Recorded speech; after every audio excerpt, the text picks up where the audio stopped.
চূড়া না গাছের ওই পাশে যাওয়ার পর দেখি ওই পাশে বিরাট বড় একটা সাপ, বিষাক্ত সাপ এইভাবে ফ্যান ধরে রইছে। কি জন্য? ওই যে যুবকটা শুয়ে রয়েছে, যুবকটাকে কামড় দেওয়ার জন্য একটা সাপ, একটা বিষাক্ত অজগর সাপ, এটা এইভাবে ফ্যান ধরে রইছে ওই যুবকটাকে মারার জন্য। বিচ্ছু যায় করছে কে? সাপের লেজ বায়া বায়া বায়া বায়া সাপের মাথা পর্যন্ত আইসা সাপের মাথার মধ্যে যে বিষের রগ থাকে, বিষের রগ ছিলেন তো, সাপের একটা রগ আছে যেখানে কি থাকে? বিষ থাকে। ওই বিষের রগ পর্যন্ত বিচ্ছুটা আইসা বিষের রগের মধ্যে টাস করে কামড় দিছে কে? বিচ্ছু কামড় দেওয়ার সাথে সাথে সাপটা তার গর্দানটা জমিনে ফেলে দিছে। যে সাপ এইভাবে ফ্যান ধরেছিল যুবকের কামড় দেওয়ার জন্য, এখন ফ্যান ধরা তো দূরের কথা, আস্তে করে ঘাটটা নিজে ফেলে দিয়েছে, মাটিতে ফেলে দিয়ে এখন গড়াগড়ি করতেছে। মানে বিচ্ছুর ব্যথা সাপ এমন সহ্য করতে পারতেছে না। সাপ এমনভাবে গড়াগড়ি করতেছে, সাপের সকরাত শুরু হয়ে গেছে। জুন্নুন মিস্ত্রি কয়, আমি দেখেছি বিচ্ছুরা একের পর এক শুধু দংশন করতেই আছে। সাপের লেজ থেকে মাথা পর্যন্ত কয়েকশো কামড় দিছে। আল্লাহু আকবার। এই বিচ্ছুরা শুধু শুধু শুধু শুধু মানে শুধু ঢুকাইতেছে আর শুধু দংশন করতেছে। এইভাবে কয়েকশো কামড় দিছে সাপটারে। সাপটা কতক্ষণ পরে মারা গেছে। মারা যাওয়ার পরে বিচ্ছুটা আবার নদীর ঘাটের দিকে রওনা করছে। জুন্নুন মিস্ত্রি বলে, আবার বিচ্ছুর পিছনে রওনা করলাম। যায়া দেখি নদীর ঘাটে কচ্ছপটা বইসে রইছে বিচ্ছুটাকে নদীর ওই পারে পার করে দেওয়ার জন্য। আল্লাহু আকবার। জুন্নুন মিস্ত্রি তখন আমি বুঝেছি এটা ছোট্ট পশুকে আল্লাহ এমনে বানায় নাই, এই মখলুকের এই মানুষের উপকারের জন্য আল্লাহ তারে বানাইছে। কতক্ষণ ঠিক কিনা? জুন্নুন মিস্ত্রি বলে, আমি দেখি ওই বিচ্ছুটা সাপটাকে ধ্বংস করার পর আবার নদীর ঘাটে আইছে। আয়া দেখে কচ্ছপ এখানে বসে রয়েছে। কচ্ছপরে আল্লাহ টলার বানায়া বসায় রাখছে। তুই ওই পারে নিয়ে যাবি, আবার এই পারে পার করে দিবে। এই জন্য কচ্ছপ বসে রয়েছে, চলে যাওয়ার কোনো সাহস তার নাই। মালিক তারে বসায় রাখছে। এই কচ্ছপের পিঠে আবার ওই বিষে ওই বিচ্ছুটা বইছে। কচ্ছপ আবার বিচ্ছুরের নদীর ওই পারের দিকে রওনা করছে। জুন্নুন মিস্ত্রি কয়, এখন আমি আর যাই না, আমি আবার গেলাম ওই গাছের নিচে। আবার যায়া ওই যুবকটারে গাছ আমি উঠাইলাম ঘুম থেকে। যে যুবকটা শুয়ে রয়েছে এই যুবকরে ঘুম থেকে উঠাইলাম। উঠায় বললাম, যুবকরে ছায়া দেখ, তোর পিছনে কি? কয় কি? দেখ 7 হাত লম্বা একটা সাপ, একটা ধারায় সাপ তোরে কামড়ায়া মারার জন্য এটা আইছিল। এইভাবে ফ্যান ধরে ধরছিল, তোরে কামড় দেওয়ার জন্য আইছিল সাপটা। কিন্তু আল্লাহ হাকামুল হাকিমিন, আমার রব যিনি রহমান যিনি রহিম, উনি দয়া করে নদীর ওই পার থেকে একটা বিচ্ছু কাসিমের পিঠে করে সোয়ার করে এই পারে আইনা এই বিচ্ছু দিয়া সাপ দংশন করে সাপটাকে মেরেছে। আর সাপের দংশন থেকে আল্লাহ তোরে বাঁচিয়ে দিয়েছে। বলেন আল্লাহু আকবার।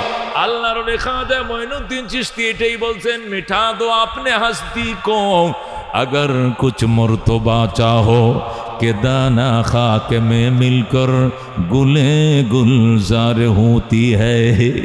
আল্লাহর নিজেকে নিজে উপদেশ দিতেন আর বলতেন, মিঠা দো আপনি হাস্তি খো, নিজের অস্তিত্ব বিলীন করো। যদি উচ্চ মর্যাদা চাও আগে নিজেকে মিঠাও। ধরে আল্লাহু আকবার। आए खुदा तो मुझको मुझसे दूर कर, ताके देखो तुझको मुझ पे एक नजर। अल्लाहु আকবার। আল্লাহর ওলির এক একটা কবিতা স্বর্ণাক করে লিখে রাখার মতো। আয় খোদা তো মুঝকো মুঝসে দূর কর। আল্লাহর কাছে নিজে দোয়া করতেন, আল্লাহ আমি মঈনুদ্দিনকে মঈনুদ্দিন থেকে সরাও, আমাকে আমার থেকে সরাও। নিজেকে নিজের থেকে সরাইতো বলতেন, আয় খোদা তো মুঝকো মুঝসে দূর কর, তাকে দেখো তুঝকো মুঝ পে এক নজর। আয় আল্লাহ মঈনুদ্দিনকে মঈনুদ্দিন থেকে সরাও, আমাকে আমার থেকে সরাও। আমি যে একটা অস্তিত্বওয়ালা মানুষ, আমার অস্তিত্বকে তোমার সাথে মিশিয়ে দাও, তোমার সাথে বিলীন করে দাও। তাহলে ওই ফাঁকা জায়গায় তুমি আল্লাহকে আমি মঈনুদ্দিন দেখতে পাবো। সুবহানাল্লাহ। এই জন্য দুস্ত কিসের লড়াই, কিসের বড়াই? আল্লাহ তাআলা বলছেন, কুল্লু শাইইন হালিকুন ইল্লা ওয়াজহা। দুনিয়াতে যা আছে সব ধ্বংস হবে, শুধু আমি আল্লাহ থাকবো। কতক্ষণ ঠিক কিনা? তোমার ক্ষমতা, তোমার রাজ, তোমার কর্তৃত্ব, তোমার নেতৃত্ব, তোমার বরত্ব, তোমার অর্থ, তোমার সম্পদ, তোমার যত ধরনের বরত্ব হতে পারে সব বিলীন হয়ে যাবে, শুধু থাকবে কে?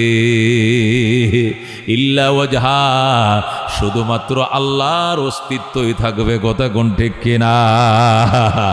আল্লাহ রাব্বুল আলামিন বলে কুল্লু নাফসিন যায়িকাতুল মাউত, প্রত্যেকটা ব্যক্তি মৃত্যুর স্বাদ আস্বাদন ভোগ করবে, আস্বাদন করবে। ফামান যুহযা সুম্মা ইলাইনা তুরজাউন, অতঃপর সবে আমার কাছে ফিরে আসবে, ফিরে আসবে আমার কাছে। নাই বঙ্গবন্ধু শেখ মুজিবুর রহমান, নাই মেজর জেনারেল শহীদ জিয়াউর রহমান, নাই লেফটেন্যান্ট জেনারেল হুসাইন মোহাম্মদ এরশাদ, নাই। কতক্ষণ ঠিক কি নাই? নাই ফখরুদ্দিন, নাই ওই আমাদের প্রেসিডেন্ট শাহাবুদ্দিন বিশ্বাস, নেই আব্দুর রহমান বিশ্বাস, নাই জিল্লুর রহমান। কতক্ষণ ঠিক কিনা? একে একে সব কবরের মেহমান, কিন্তু আমার আল্লাহ ছিলেন, আমার আল্লাহ আছেন, আমার আল্লাহ থাকবেন। কতক্ষণ ঠিক কিনা? 15 বছর পর্যন্ত ধাবরায়া চলছে আমাদের একটা দল। কতক্ষণ ঠিক কিনা? কিন্তু 15 বছরের মাথায় এখন কোথায় যেন লুকিয়ে রয়েছে, খুঁজে পাওয়া যায় না। ঠিক কিনা? ঈদের দিন দেখলাম একজনে ফেসবুকে স্ট্যাটাস দিছে, উনি মন্ত্রী ছিল, সাবেক মন্ত্রী। ফেসবুকে ঈদের দিন স্ট্যাটাস দিয়ে আফসোস করে বলতেছে, আফসোস এই জাতীয় মন্ত্রী না হয়ে যদি আলসোয়া খাইতাম। কি করে চাইতাম? আলসোয়া খাইতাম, গরু দিয়ে আলসোয়া। বুঝুন তো ওই কিষান, বুঝুন আলসোয়া। ওই এই মন্ত্রিত্ব না হইয়া যদি, এই মন্ত্রিত্ব না হইয়া যদি আলসোয়া খাইতাম, বউ বাচ্চা ঈদ একসাথে করতাম, এটা শান্তি আসিল। জীবনে এই প্রথম বউ বাচ্চার সাথে ঈদ করতে পারলাম না, স্ট্যাটাস দিতেছে জীবনে প্রথম বউ বাচ্চা সারা ঈদ করলাম। এই মন্ত্রিত্বের কি দরকার ছিল? যদি গ্রামের কৃষক হয়ে হালস হয়ে খাইতাম, বড় ভালো ছিল। বউ বাচ্চা একসাথে ঈদ করতাম। আল্লাহু আকবার। তাহলে এরাও বুঝতেছে সম্মান ক্ষমতার মধ্যে নয়, সম্মান আছে গোলামের ভিতরে। ঠিক কিনা? আব্দুল্লাহ ওয়া রাসূলু, রসুলকে জিজ্ঞাসা করা হতো মান আনতা ইয়া রাসূলুল্লাহ, মান আনতা, আপনার পরিচয় দেন। আরিফ নাফসাকা, রসুল গো আপনার পরিচয়টুকু দিবেননি? রসুল বলতেন আনা আবদুল্লাহি ওয়া রাসূলু, আমার 1 নম্বর পরিচয় আমি আল্লাহর গোলাম। আল্লাহু আকবার। আমি নবীর 1 নম্বর পরিচয় আনা আবদুল্লাহ, আল্লাহর কি গোলাম। আব্দুল মানে দাস, দাস মানে গোলাম। 2 নম্বর পরিচয় ওয়া রাসূল, আমি তার রসুল। আল্লাহু আকবার। রসুল ওই পরিচয়টা নবী আগে দেয় না, আগে কোন পরিচয় দিছে? আব্দুল্লাহ মানে আল্লাহর দাস, আল্লাহর গোলাম। কতক্ষণ ঠিক কিনা? নবী কালিমা শিখাইছে, নবী কয় পড়ো আশহাদু আল্লাহ ইলাহা ইল্লাল্লাহ ওয়া আশহাদু আন্না মুহাম্মাদান আবদুহু ওয়া রাসূলুহু। আমি সাক্ষ্য দিতেছি যে হযরত মুহাম্মদ সাল্লাল্লাহু আলাইহি সাল্লাম আল্লাহর বান্দা এবং তার রাসূল। কতক্ষণ ঠিক কিনা? আমি সাক্ষ্য দিতেছি যে, আমি আরো সাক্ষ্য দিতেছি যে হযরত মুহাম্মদ সাল্লাল্লাহু আলাইহি সাল্লাম আল্লাহর রাসূল নাকি না বান্দা? বান্দা। 1 নম্বর সাক্ষী থেকে আল্লাহর বান্দা প্লাস ওয়া রাসূল, এবং তিনি তার কি রাসূল। তাহলে বুঝে গেল দোস্ত, গোলাম হওয়াটা এটা সবচেয়ে গর্বের জিনিস। কতক্ষণ ঠিক কিনা? ও দোস্ত, হযরতে খাজা মঈনুদ্দিন চিশতি এই জন্য বলতেন আল্লাহ খোদা তো মুঝকো মুঝসে দূর কর, তাকে দেখো তুঝকো মুঝ পে এক নজর। আল্লাহ মঈনুদ্দিনকে মঈনুদ্দিন থেকে সরাও, ফাঁকা জায়গায় তুমি ঢুকো, আমি মঈনুদ্দিন ওই ফাঁকা জায়গায় তোমার এক নজর দেখব। আল্লাহু আকবার। দোস্ত রে, এ দুস্ত, ইবলিশ ৮০,০০০ বছর ইবাদত করছে। কয় হাজার? এমন জমিনের 100 জায়গা ফাঁকা নাই যেখানে সে সিজদা করে নাই। ৮০,০০০ বছর পর্যন্ত সিজদা করছে। জমিনের কোনো ফাঁকা জায়গা বাদ ছিল না, ফাঁকা ছিল না যেখানে তার কপাল ভরে নাই। এমনভাবে সে ঢালাওভাবে সিজদা করছে। এরপরে 20,০০০ বছর পর্যন্ত ফেরেশতাদের টিচার ছিল সে, মুআল্লিমুল মালাইকা। ফেরেশতাদের মুআল্লিম ছিল, টিচার ছিল, শিক্ষক ছিল। কয় বছর? 20 বছর পর্যন্ত গেল 2। 3 নম্বরে 30,০০০ বছর পর্যন্ত এই ইবলিশ কি ছিল? আরশ বহনকারী ফেরেশতার নেতা ছিল। কি বহনকারী? আরশ বহনকারী ফেরেশতার নেতা ছিল 30,000 বছর পর্যন্ত।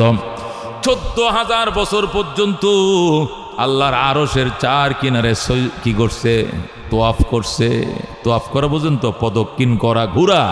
আল্লাহর ঘরের চার কিনারে হাজিরা তোয়াফ করে লাব্বাইক আল্লাহুম্মা লাব্বাইক লাব্বাইক লা শারীকা লাক লাব্বাইক ইন্নাল হামদা ওয়ান নি'মাতা লাকা ওয়াল মুলক লা শারীকা লাক। বলেন আল্লাহু আকবার। 14,000 বছর পর্যন্ত ইবলিস আল্লাহর আরশের চার কিনারে তোয়াফ করছে। 40 বছর পর্যন্ত আল্লাহর তৈরি জান্নাতের কেয়ারটেকার ছিল, দারোয়ান ছিল। 40 বছর পর্যন্ত জান্নাতের বেহেশতের দারোয়ান ছিল। এই ইবলিস একটা কথা বলার কারণে, একটা উক্তি ব্যক্ত করার কারণে, একটা সেন্টেন্সের কারণে, একটা বাক্যের কারণে ইবলিস জান্নাত থেকে জাহান্নামের চূড়ান্ত শিরে পৌঁছে যায়। কতক্ষণ ঠিক কিনা? সেই কথাটা কি ছিল? উসজুদু লি আদম, হে ফেরেশতার দল, তোরা আদমকে সিজদা কর। সাথে ইবলিসও ছিল। ইবলিস তুইও সিজদা কর। ফাসাজাদাল মালাইকাতু কুল্লুহুম, সকল ফেরেশতারা সিজদা করলো, ইবলিস সিজদা করে নাই। আল্লাহ রাব্বুল আলামিন জিজ্ঞাসা করলেন, মা মানাকা আন তাসজুদা ইয আমারতুক। এ ইবলিস, আমি নিজে তোরে হুকুম করলাম, আমি নিজে আল্লাহ তোরে হুকুম দিলাম আদমকে সিজদা করার জন্য, তুই করলি না কেন? আনা খায়রুম মিন, আনা খায়রুম মিন, আমি আদম থেকে অনেক ভালো। হুজুর নাউজুবিল্লাহ। আমি আদম থেকে অনেক সেরা, আমি আদম থেকে অনেক যোগ্যতাশীল। আল্লাহ কয় কেমনে? খালাকতানি মিন নার, আমারে বানাইছেন আগুন দিয়াম। ও খালাকতাহু মিন তিন, আদম বানাইছেন মাটি দিয়া। হুজুর নাউজুবিল্লাহ। এ দুস্থ যুক্তি দেয় আল্লাহর দরবারে গোলামের পরিচয় যুক্তি দিয়া নয়, ভক্তি দিয়া। কতক্ষণ ঠিক কিনা? ও দুস্থ, পরকালের মুক্তি যুক্তি দিয়া নয়, পরকালের মুক্তি হলো ভক্তি দিয়া। কতক্ষণ ঠিক কিনা? ইসলাম চলে ভক্তির মাধ্যমে, ইসলাম কোনোদিন যুক্তির মাধ্যমে চলে না। কতক্ষণ ঠিক কিনা? আপনার বায়ু আইছে, বাতাস আইছে, ওজু আসে না নাই? চলে গেছে। কতক্ষণ ঠিক কিনা? আচ্ছা, বায়ু বাতাস আসার পরে অজু চলে গেছে, এখন অজু করতে গেছেন। অজু করার টাইমে কোন কোন জায়গাগুলো ধুইবেন? যে জায়গাতে বায়ু আইছে ওইটাও ধুইবেন নি? এটা ধুইবেন নি? এটা ধোয়ার কোনো বিধান আছে নি? যে বায়ুর কারণে, যে রাস্তা দিয়ে বায়ু বের হওয়ার কারণে অজুটাই ভেঙ্গে গেল, অজু করার টাইমে ওই জায়গাটাই ধুইলা না, অজু কেমনে হইল? দেখছেন নি? তাহলে আসলে ওই জায়গাটা প্রথম ধোয়ার কথা ছিল, কিন্তু আল্লাহ কয় না। কি কয়? আল্লাহ কয় ফাগসিলু ওজুহাকুম ওয়া আইদিয়াকুম ইলাল মারাফিকে ওয়ামসাহু বিরুসিকুম ওয়া আরজুলাকুম ইলাল কাবাইন। বলেন সুবহানাল্লাহ। দুই হাত কোনই পর্যন্ত ধৌত করো। ফাগসিলু ওজুহাকুম, 1 নম্বরে সমস্ত মুখ ধৌত করো। এরপরে দুনো হাতের কোনই সহ ধৌত করো। 3 নম্বরে মাথা মাসা করো। 4 নম্বরে দুনো পায়ের টাকনো গিরা সহ ধৌত করো। এখানে ওই জায়গার কথা দেওয়া নাই, আসেনি? ওই জায়গাটা যে জায়গাতে বাতাস বের হয়েছে ওইটা দাও, বইছেনি তো? এটা ধুইতে কইছেনি? যেখান দিয়া বাতাস বেরোলো ওইটা দোয়ার খবর নাই, আর এক জায়গা ধুয়ে তোমার উজু হয়ে গেল।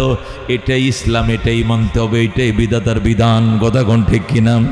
ওনার বিধান মানার ভিতরে কল্যাণ। এখানে ভক্তি চালাইতে হবে, যুক্তি চলবে না। জোরে কোন কথাক্ষণ ঠিক কিনা?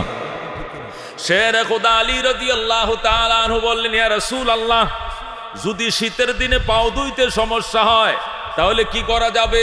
কই মোজা, চামড়ার মোজা পরবাম, মোজার উপরে মাসা করা যাবে। আল্লাহু আকবার। আলী রাদিয়াল্লাহু তাআলা আনহু কয়, মাসাটা উপর দিয়ে করবো না নিচ দিয়া? রসুল বলে, তোমার যুক্তি কি কই? যেহেতু পায়ের তলা দিয়ে মাটিতে হাঁটে মানুষ, মাসাটা নিচে দিয়ে করার দরকার, এটা যুক্তি। রসুল কয়, যুক্তি দিয়ে ইসলাম নয়, ভক্তি দিয়া ইসলাম। মাসা করা লাগবে উপর দিয়া। আল্লাহু আকবার। মাসা করা লাগবে পায়ের কি? পায়ের উপর দিয়ে 4টে আঙ্গুল এইভাবে টেনে দিবেন। এই পায়ের উপর একটা টান, এই পায়ের উপর একটা টান, মোজার উপরে মাসা হয়ে যাবে। বলেন আল্লাহু আকবার। এ দোস্ত, এটাই বলা হয় ইসলাম। আল্লাহর হাবিব সাল্লাল্লাহু আলাইহি সাল্লাম এই জন্য সবসময় দোয়া করতেন, আল্লাহুম্মা জাআলনি ফি আইনি সগীরা ওয়া ফি আয়ুনিন নাসি কবীরা। আল্লাহ গো, আমি নবীকে আমার নিজের চোখে ছোট দেখাও, মানুষের চোখে বড় দেখাইও। বলেন আল্লাহু আকবার। রাসূল দোয়া করতেন, আল্লাহুম্মা জাআলনি ফি আইনি সগীরা, আল্লাহ আমি নবীর চোখে নবীরে ছোট দেখাইও, আমার চোখে আমার কোনোদিন বড় বানাইও না, আমার চোখে আমার ছোটই বানায় রাইখো। ওফি আয়ুনিন নাসি কাবীরা, দুনিয়ার মানুষের চোখে আমার বড় বানাইও। কতক্ষণ ঠিক কিনা? সমস্ত উম্মতের সামনে নবী বড় কিনা? বড় কিনা? বাদ আজ খোদা বুজুর্গ তুই, কিসসা মুখতাসার, আল্লাহর পরেই নবী সবচেয়ে বড়। এখানে লম্বা কথা বলার সুযোগ নাই, কথা বাইটা আল্লাহর পরে যার মর্যাদা উনি হলেন মুহাম্মাদুর রাসূলুল্লাহ। কতক্ষণ ঠিক কিনা? এই জন্য দোস্ত, আমি যে কথাটা বলতেছিলাম, ইবলিস 1 নম্বরে 80,000 বছর পর্যন্ত ইবাদত করছে, 2 নম্বরে 20,000 বছর পর্যন্ত মুআল্লিমুল মালাইকা ছিল, 3 নম্বরে 30,000 বছর পর্যন্ত আরশ বহনকারী ফেরেশতাদের লিডার ছিল, 4 নম্বরে 14,000 বছর পর্যন্ত আরশের চার কিনারে তওয়াফ করেছে, 5 নম্বরে 40 বছর পর্যন্ত আল্লাহর জান্নাতের কেয়ারটেকার ছিল। কিন্তু একটা শব্দ, একটা বাক্য তাকে জান্নাত থেকে জাহান্নামে ফেলে দিয়েছে, সেটি হলো আনা খায়রুম মিনহু, আমি আদম থেকে অনেক ভালো। যেরকম নাউজুবিল্লাহ। আল্লাহ কো তোরে কে নিষেধ করলো তুই সজদা করলি না? আমার তোকে আমি নিজে আল্লাহ তোরে হুকুম দিলাম। আমার যুক্তিতে ধরে নাই, আমার যুক্তি হলো আগুন উপরের দিকে দাউনি করে, আগুন জ্বালালে কোন দিক যায়? উপরের দিকে যায়। মাটির চাক্কা ডিল দিলে কোন দিক যায়? ঘুরে ফিরে নিচের দিকে যায়। কথা কোন ঠিক কিনা? ইবলিসকে আমার যুক্তিতে ধরে না, মাটি নিচের দিকে দাউনি করে, আগুন উপরের দিকে দাউনি করে। উপরওয়ালা আগুন, নিচওয়ালা মাটিকে সজদা করার যুক্তি নাই। জোরে কর নাউজুবিল্লাহ। আল্লাহ বলে, বেঈমান তুই কি বললি? ফাহাবিত মিনহা, আল্লাহ কো ফাহাবিত মিনহা, নেমে যাও জান্নাত থেকে। জোরে কর নাউজুবিল্লাহ। আল্লাহ কো ফাহাবিত মিনহা, ইবলিস তুই জান্নাত থেকে নেমে যা। ফামা ইয়াকুনু লাকা আন তাতাকাব্বারা ফিহা, তোর অধিকার নাই আমার হুকুমের সামনে তুই যুক্তি তর্ক পেশ করেছ।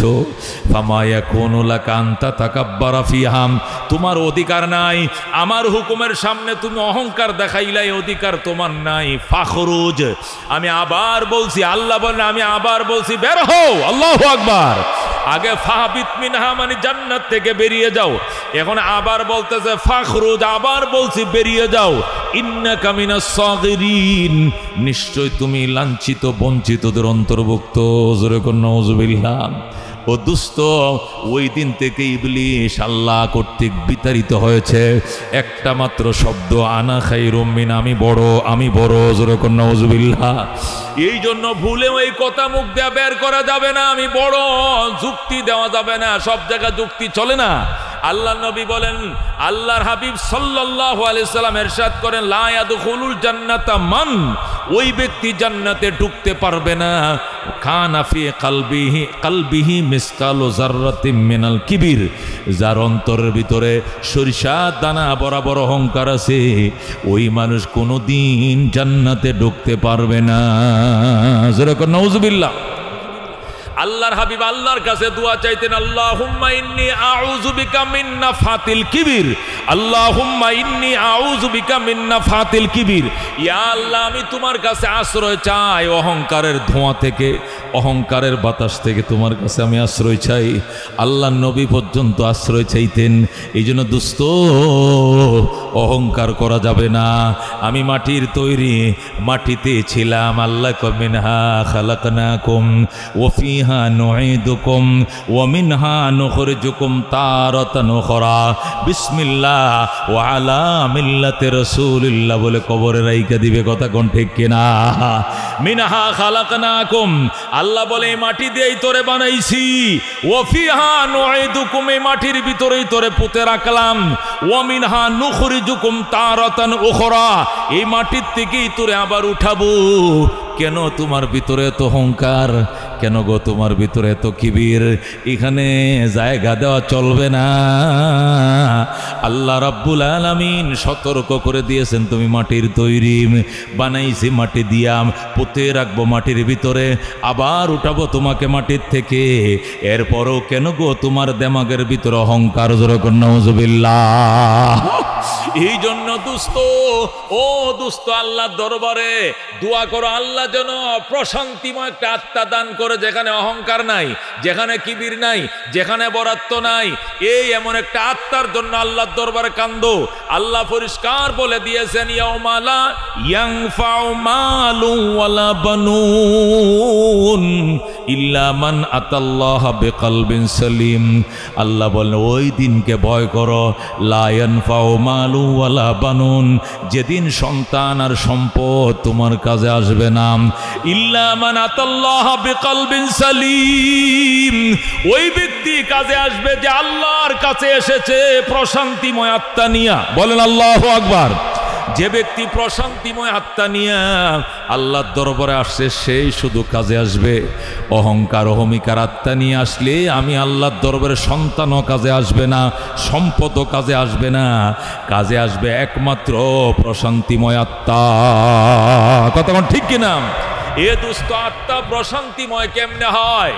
কয় গুনার মরিচিকা আত্মা থেকে দূর করতে হবে, কালো আত্মাকে সাদা বানাইতে হবে, শক্ত আত্মাকে চুরমার করে ভেঙ্গে পানি বানায় দিতে হবে, বরফের মতো গালিয়ে দিতে হবে, তারপরে আত্মা হবে প্রশান্তিময়।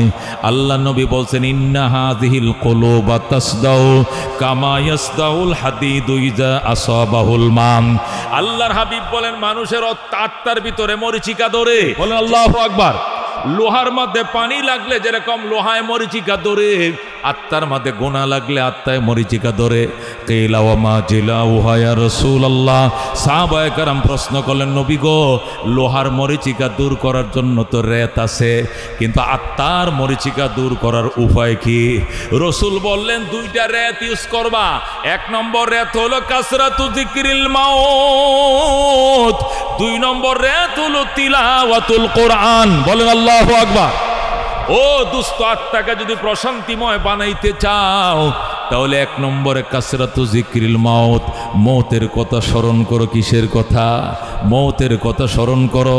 তামাম পৃথিবীর খ্রিস্টান ধর্মের যিনি পপ ছিলেন, তামাম পৃথিবীর খ্রিস্টান ধর্মের প্রধান যিনি ধর্মযাজক ছিলেন, পপ, খ্রিস্টান পপ গতকালকে ইন্তেকাল করছে। তামাম দুনিয়াতে 2 দিন ব্যাপী 3 দিন ব্যাপী শোক চলতেছে। মারা গেছে ফ্রান্সে, ইটালির কাছে। শোক পালন করে ইন্ডিয়া, 3 দিনের রাষ্ট্রীয় শোক। কথা কোন ঠিক কিনা? ইন্ডিয়া 3 দিনের রাষ্ট্র শোক দিছে, অনেক রাষ্ট্রে শোক দিছে। পপ দুনিয়াতে নাই। সে খ্রিস্টান ধর্মের প্রধান গুরু ছিল। আজকে সে দুনিয়াতে চলে গেছে। সে প্রধান গুরু হোক, অথবা বিধবা নারী হোক, 22 তলার অধিকারী হোক, অথবা 22 তলার নিচের অধিকারী হোক, আল্লাহর দরবারে এটা পিঁপড়ার সমান বড় নয়। কতক্ষণ ঠিক কিনা? এটা পিঁপড়ার গলায় টিপে ধরা যেরকম সহজ ব্যাপার, প্রভাবশালী ব্যক্তি গলায় চিপে ধরে আল্লাহর জন্য সহজ ব্যাপার। কথা কোন ঠিক কিনা? এই জন্য দোস্ত, আল্লাহ রাব্বুল আলামিনের বন্ধু বলছেন, এই জায়গাটা পরিষ্কার কর, ক্লিয়ার করো। এখানে পরিষ্কার না করে নামাজ পড়লে লাভ নাই, রোজা করলে লাভ নাই, হজ করলে লাভ নাই, যাকাত দিলে লাভ নাই। এখানে মেডিসিন লাগাও আগে। এখানে 1 নম্বর মেডিসিন লাগাইতে হবে, মরণের মলম লাগাও। তুমি যে থাকবা না, তুমি যে থাকতে পারবে না, তোমাকে যে থাকতে দেওয়া হবে না, এই একিনটা তুমি এই জায়গায় আগে বসাও, এই জায়গায় আগে বসাও। কথা কোন ঠিক কিনা? আমি থাকতে পারবো না, আমার থাকতে দেওয়া হবে না। কেউ দুনিয়াতে থাকতে পারে নাই, আমিও পারবো না। আমার দাদাও নাই, আমার দাদিও নাই, আমার বাবাও গেছে, আমার মাও গেল, আমার শ্বশুরও গেল, শাশুড়িও গেল, মুরব্বীরা সব গেছে, আমিও যাব। আমার সন্তানরা বলবে আমার বাবাও গেল, আমার সন্তানরা আমার কথা বলবে আমার বাবাও নাই। কথা কোন ঠিক কিনা? ওই দিন দেরি নয় যেদিন আমাদের সন্তানরা বলবে আমাদের বাবা নাই, মারা গেছে। কথা কোন ঠিক কিনা? এই জন্য আল্লাহর হাবিব সাল্লাল্লাহু আলাইহি ওয়াসাল্লাম বলেন, প্রশান্তিময় আত্মা নিয়ে আল্লাহ তার দরবারে যাইতে বলছেন। আত্মাকে প্রশান্তিময় করার 2টা উপায়। 1 নম্বর উপায় হলো মৌতের রেত দিয়ে আত্মারে ঘষো। मौतेर सिरे दिया मौत जिस दिन आ गई दुनिया की दौलत क्या हुई रोह तन से उड़ गई मुर्दा की हालत क्या हुई कैसे कैसे शाहजादा रानिया शहजादिया सर बसर सब चल बसे नाम निशाना रही अल्लाहु আকবার আজকে যখন অটুডা দিয়ে আসছিলাম আমি যখনই মহাদেবপুর আসি যখনই বামনসাতা ঢুকি উত্তরগ্রাম ঢুকি আশপাশ এলাকায় যখন ঢুকি ওই আমাদের ওই speaker deputy speaker Akhtar Hamid সাহেব সিদ্দিকী সাহেবের কবরের পাশ দিয়ে যখন আসি একটা সালাম দেই কেন সালাম দিই আর কি কবর গুরুস্থান সামনে পড়ে না পড়ে অনেক গুরুস্থান সামনে পড়ে অনেক সময় সালাম দিতে মনে থাকে না কিন্তু এখানে কেন সালাম দেই কেন যেন মহব্বত হয়ে গেছে আর কেন যেন দিলে বলে সালাম দে এখান থেকে শিক্ষাল এই লোকের ইশারায় সংসদটা চলতো এই লোকের ইশারায় বাংলাদেশের 300 সংসদ সদস্য কথা বলতো কথা বন্ধ করতো কথা ঠিক কিনা এখন কথা বলেন নওগাঁ 1 নম্বর আসন এখন কথা বলেন সিলেট 3 এখন কথা বলেন নেত্রকোনা 1 এখন কথা বলবে রাজশাহী 2 এই কথা বলার পারমিশনটা দিতেন কে উনি আজকে উনি কই উনাকে দেখলে আমার মনে হয় অনেক কথা দুস্তরে আজকে উনি আর আমি একই অবস্থায় উনিও 3.5 হাত আমি গেলে আমিও নিব কয় হাত 3.5 হাত কথা কোন ঠিক কিনা দোস্ত এই জন্য 1 নম্বর আত্মাকে প্রশান্তিময় করতে হলে কি করা লাগবে 1 নম্বরে মওতের রেখ দিয়ে ঘষতে হবে সাহাবায়ে কেরাম এমন কান্না কাঁদতো গুরুস্থানের পাশ দিয়ে গেলে বসে যাইতো একজন আরেকজনকে বলতো বসছেন কেন আমার পায়ের নিচ দিয়ে অবশ হয়ে গেছে কেন কবর দেখা মাত্রই আমার হাঁটুর গিরায় কোনো জোর থাকে না শক্তি থাকে না কেমন যেন আমার পাউডি যেন ভেঙে যায় হযরত উসমান একদিন বলতেছে আমি চলতে পারি না কবর দেখলে আমি আগাইতে পারি না আমি কাঁদতে কাঁদতে চোখের পানি দিয়া দাড়ি ভিজায় দাড়ির পানি দিয়া বুক ভিজাই আল্লাহু আকবার সাহাবী বলেন ইয়া রাসূলুল্লাহ হাবিবাল্লাহ আপনার উসমান এমন কান্না কান্দে কবর দেখলে বাচ্চাদের মতো শিশুর মতো কান্দে কারণটা কি অথচ আপনি তাকে বলছেন আবু বকর ফিল জান্নাহ উমর ফিল জান্নাহ উসমান ফিল জান্নাহ আলী ফিল জান্নাহ জান্নাতের যখন সার্টিফিকেট দিবেন উসমানের নাম 3 নম্বরে বয়ান করছেন এই জান্নাতের টিকিট যে ব্যক্তিরা দুনিয়াতে অগ্রিম লাভ করেছে এই মানুষটা কেন গো এইভাবে কবর দেখলে কান্দে নবী বলতেন বাবা তুমি কান্দো কেন আপনি তো ওই হাদিসও বলছেন আল কবরু ইম্মা রাউজাতুম মির রিয়াদিল জান্নাহ আও হুফরাতুম মিন হুফারিন নার কবর হয়তো জান্নাতের টুকরা হবে নয়তো বা জাহান্নামের গাড়া হবে যদি উসমানের কবর জাহান্নামের গাড়া হয়ে যায় আমার কি উপায় হবে এই জন্য কবর দেখলে আমি কান্না থামাইতে পারি না আল্লাহু আকবার আমি কবর দেখলে কান্না থামাইতে পারি না আমি কবর দেখলে কান্না থামাইতে পারি না এই জন্য হযরত উসমান কাঁদতেন অথচ আল্লাহর নবী ওনাকে বারংবার ওনাকে অগ্রিম দুনিয়াতে বৈশা জান্নাতে টিকিট দিয়েছেন সুবহানাল্লাহ আল্লাহ বলছেন এই রেত লাগাও 1 নম্বরে মওতের স্মরণের রেত লাগাও দেখবা তোমার আত্মা প্রশান্তি লাভ করবে না খায়াও বলবে আলহামদুলিল্লাহ খায়াও বলবে আলহামদুলিল্লাহ 10 তলায় বসেও বলবে আলহামদুলিল্লাহ একদম 5 তলা মাটির ঘরে বসেও বলবে শুকর আলহামদুলিল্লাহ আত্মা যদি প্রশান্তি লাভ করে কথা কোন ঠিক কিনা পীর সাহেব চরমনে রহমতুল্লাহ আলাইহির ঘটনা আপনাদেরকে অনেক শোনাইছি মরহুম ফজলুল করিম রহমতুল্লাহ আলাইহির জবান থেকে শুনেছি উনি বলেন আমার আব্বা জান ইসহাক সাহেব রহমতুল্লাহ আলাইহি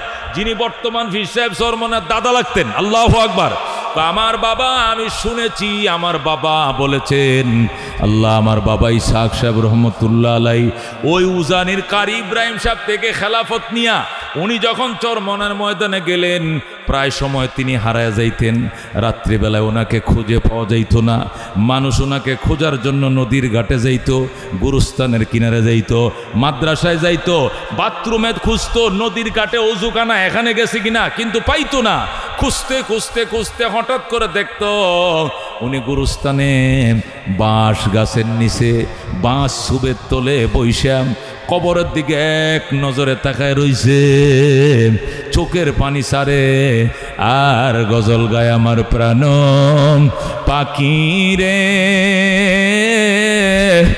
আমার কালো ময়না রে, একদিন তো যাইবারে ময়না উড়িয়া, একদিন তো যাইবারে ময়না ছাড়িয়া। ছেলে মেয়েরা পাশে বসে কান্দিবে পাগলের বেশে, পড়বে তারা আল্লাহর কোরআন খুলিয়া। আমার প্রাণ পাখি রে আমার কালো ময়না রে, একদিন তো যাইবার ময়না উড়িয়া। মরহুম ফজলুল করিম রহমতুল্লাহ আলাই আব্বা জান রহমতুল্লাহ আলাইকে বলতেন, আব্বা জান এই অন্ধকারে আমাবস্যার মধ্যে আপনি এখানে বসে কান্দেন, আপনার কি ভয় লাগে না? আমাবস্যার অন্ধকার আপনি বাড়িতে চলেন, এখানে কি আপনার ভয় লাগে না? এটা গুরুস্থান, এটা কবর। দিনে মানুষ হাইটা যাইলে ভয় পায়, আপনি নিশি রাত্রে এখানে বসে কান্দেন, আপনার কি ভয় লাগে না? আল্লাহর ওলি আবার কান্না শুরু করছেন, কবরের আযাব মানুষ যদি দেখি তো, কবরের আযাব মানুষ যদি দেখি তো, গরবারি সারিয়ায় জংলায় তাকিত, গরবারি সারিয়ায় জংলায় তাকিত। এমন কান্না কানতেন, এরপরে জোর করে ওনাকে বাড়িতে না হতো, জোর করে কাঁদে করে যখন বাড়িতে না হতো, কবরের ভয় মরণের ভয়ে শরীর ঘাম দিয়া দিত, পিছলায় পিছলায় পড়ে যাইত, কাঁদে নিলে আবার পিছলায় পড়ে যাইত, আবার কাঁদে নিতেন আবার পড়ে যাইত, এইভাবে কোনো মতে বাড়িতে নিতেন, নিয়ে কুতুবখানার মধ্যে বসায় বলতেন, এখানে বসে কান্দেন, কবরস্থানে বৈশা কান্দেন কেন, এখানে বৈশা কান্দেন? আল্লাহর বলতেন সব জায়গায় চোখ দিয়ে পানি আসে না, ওখানে গেলে এমনি কবরের ভয়ে পরকালের ভয়ে চোখ দিয়ে পানি আসে। কথা কোন ঠিক কিনা? তোরা আমাকে এখানে কেন আনলে, আমার ওখানে রাইকে আমি কানব? আল্লাহ বলছেন ফালিয়াযহাকু কালিলাম ওয়ালিয়াবকু কাসীরা। আল্লাহ বলছেন কান্দ বেশি হাসো কম, কান্দ বেশি হাসো কম। আল্লাহর আবার কান্না শুরু করছে, জীবনে না করিলাম বন্দিগি, গুনাহ করে কাটাইলাম জিন্দেগি, গুনাহ করে কাটাইলাম জিন্দেগি। তওবা করে আবার তওবা ভাঙ্গিলাম, অবশেষে খাঁটি তওবা করিলাম, অবশেষে খাঁটি তওবা করিলাম। এমন কান্না কানতেন, অদুস্থ বলতেন চোখের পানি ছাড়া মারেফত পাওয়া যায় না, আল্লাহর সান্নিধ্য অর্জন করা যায় না। কথা কোন ঠিক কিনা? এই জন্য নবী ডাক দেখো, যদি প্রশান্তি আত্মা অর্জন করতে চাও আর ময়লাযুক্ত দিলকে সাদা করতে চাও, লোহার মতো অন্তরকে নরম বানাইতে চাও, মওতের কথা স্মরণ করো। এটা 1 নম্বর রেত। 2 নম্বর রেত হলো তিলাওয়াতুল কোরআন। আল্লাহর কোরআন পড়ো, আল্লাহর কোরআন তেলাওয়াত বাড়াও, জোরে বলো আল্লাহু আকবার। আল্লাহর কোরআন পড়া ছাড়া মানুষ কোনোদিন মানুষ হবে না। এ দুস্থ মানুষ দুই প্রকার, একটা হাতে দেহে শরীরে নাকে কানে মানুষ, আর একটা হলো অরিজিনাল মানুষ। কথা কোন ঠিক কিনা? এই সুরতে মানুষ, এরাও যদি মানুষ হইতো তাহলে আবু জেহেলও মানুষ ছিল, নবীও মানুষ ছিল, দুইজন সমান হয়ে যাইতো। কথা কোন ঠিক কিনা? গর্বা সুরত আদমি ইনসাবুদে, আবু বকর আবু জেহেল এক সাবুদে, আবু বকর ও মোহাম্মদ এক সাবুদে। আকার আকৃতিতে মানুষ যদি মানুষ হইতো তাহলে আবু জেহেল আর মোহাম্মদ একই বংশের, একই গোত্রের, একই জায়গায় তাদের বাড়ি। আবু বকরের বাড়ি মক্কায়, আবু জেহেলের বাড়ি মক্কায়, মুহাম্মদুর রাসূলুল্লাহর বাড়ি মক্কায়, আবু জেহেলের বাড়ি মক্কায়। আবু জেহেল কুরাইশের, মুহাম্মদ কুরাইশের। দুইজন হাতে কান নাক পা একই ছিল, কিন্তু একজন মানুষ জান্নাত উদ্বোধন করবে, আরেকজনে জাহান্নামের গাড়ায় যাবে। কথা কোন ঠিক কিনা? তাহলে বোঝা গেল শুধু আকার আকৃতিতে মানুষ একই, মানুষ কয় না। মানুষ হইতে হলে মালিকরে চিনতে হবে। কথা কোন ঠিক কিনা? এই জন্য আল্লাহ রাব্বুল আলামিন পরিষ্কার বলছেন, আর রহমান আল্লামাল কোরআন খালাকাল ইনসান আল্লামাহুল বয়ান। পরম করুণাময় আল্লাহ, ধরে কোন আল্লাহু আকবার। আর রহমান মানে পরম করুণাময়। কে? আর রহমান কে? পরম করুণাময়। আল্লাহ কি? আল্লাহ পরম করুণাময়। আল্লামাল কোরআন, তিনি কোরআন শিখাইছেন। খালাকাল ইনসান, মানুষ বানাইছেন। আল্লামাহুল বয়ান, তাকে বক্তৃতা শিখাইছেন। বক্তৃতা কে শিখাইছে? আমরা বক্তৃতা দেই, আর একটা বুবা কি কয়? পেপে। এই কেমন আছো? কপে। তোর বাপের নাম কি? কপে। তোর মায়ের নাম কি? কপে। কারণ সে পে পে ছাড়া আর কিছুই বলতে পারে না। বুবা বানাইছে কে? এ মুখ বানাইছে কে? মুখ বানাইছে কে? অন্ধ বানায় কে? আল্লাহ। কথা ঠিক কিনা? এই জন্য আল্লাহ ডাক দেখ, পরম করুণাময় আমি আল্লাহ। আনার রহমান, আমি পরম করুণাময়। পরম করুণাময় কাকে বলে রে বাজান? পরম করুণা বলা হয় যার করুণার দাড়ি নাই, ক্ষমা নাই, সীমানা নাই, এরিয়া নাই, ইমান নাই, বেঈমান নাই, ইন্ডিয়া নাই, বাংলা নাই, ইহুদি নাই, নাসারা নাই, ইসরায়েল নাই, ফিলিস্তিন নাই, দুনিয়াতে কোনো হিসাব নাই। যার মায়া দয়া সবার জন্যই, ওরে বলা হয় রহমান। কথা কোন ঠিক কিনা? রহিম কাকে বলে?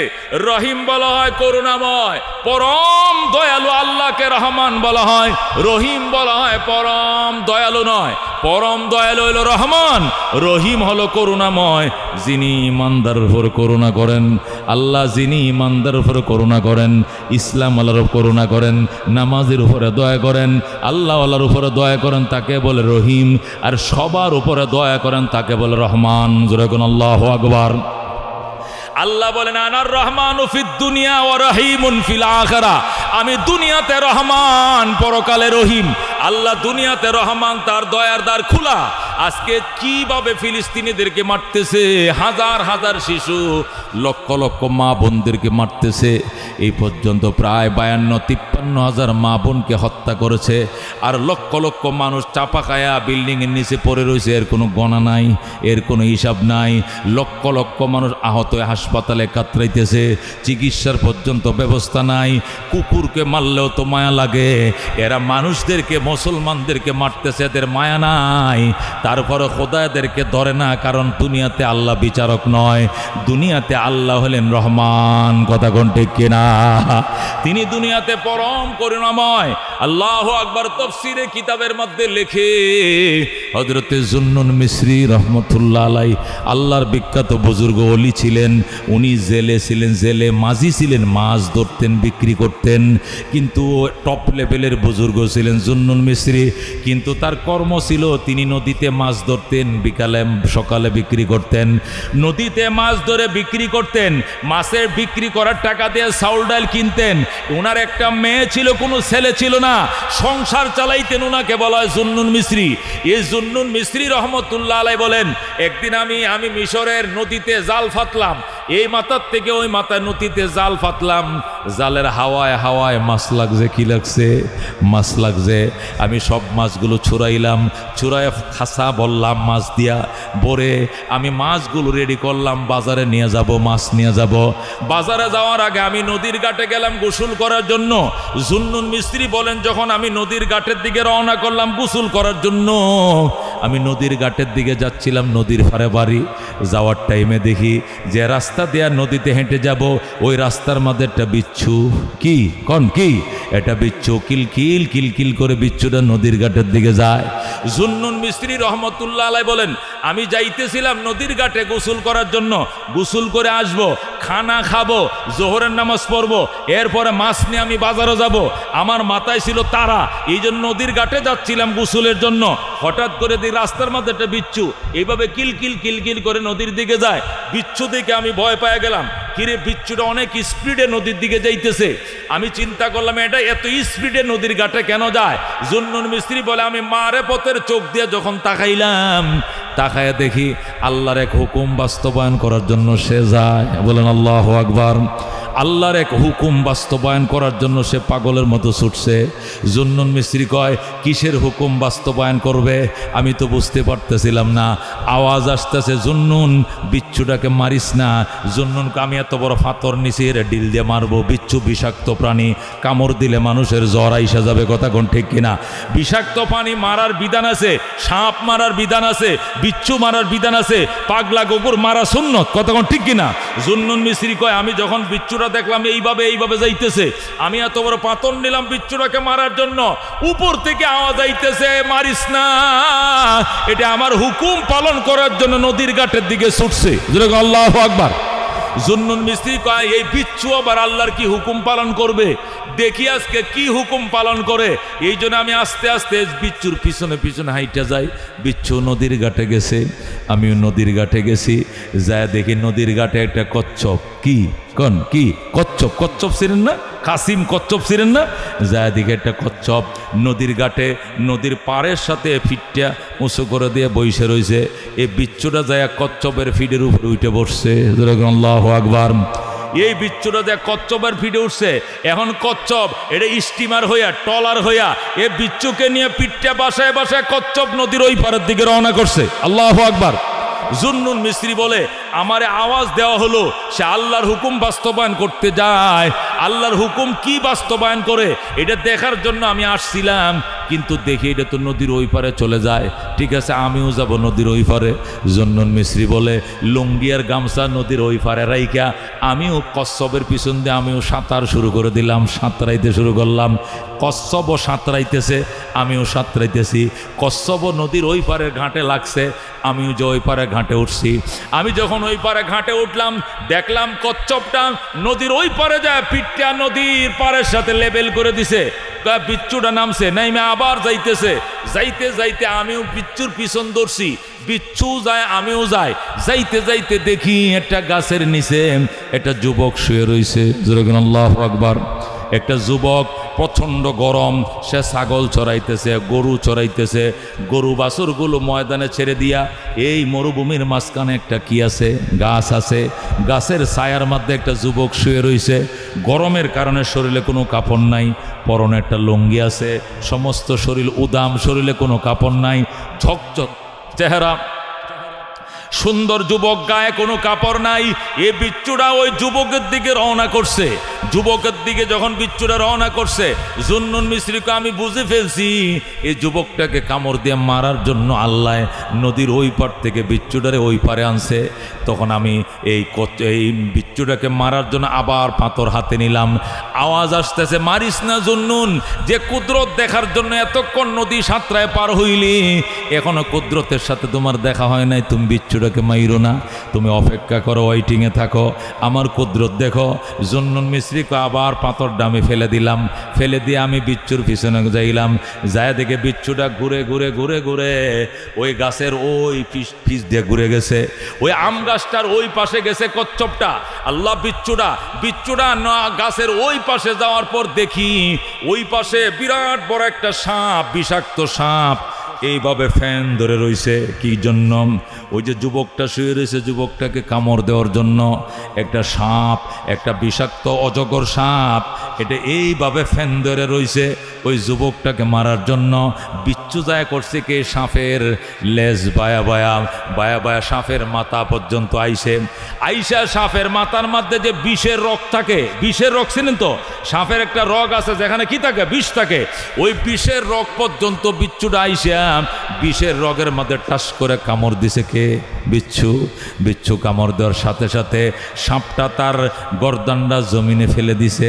যে সাপ এইভাবে ফ্যান ধরেছিল যুবক করে কামড় দেওয়ার জন্য, এখন ফ্যান ধরা তো দূরের কথা, আস্তে করে ঘাটটা নিজে ফেলে দিয়েছে, মাটিতে ফেলে দিয়ে এখন গড়াগড়ি করতেছে।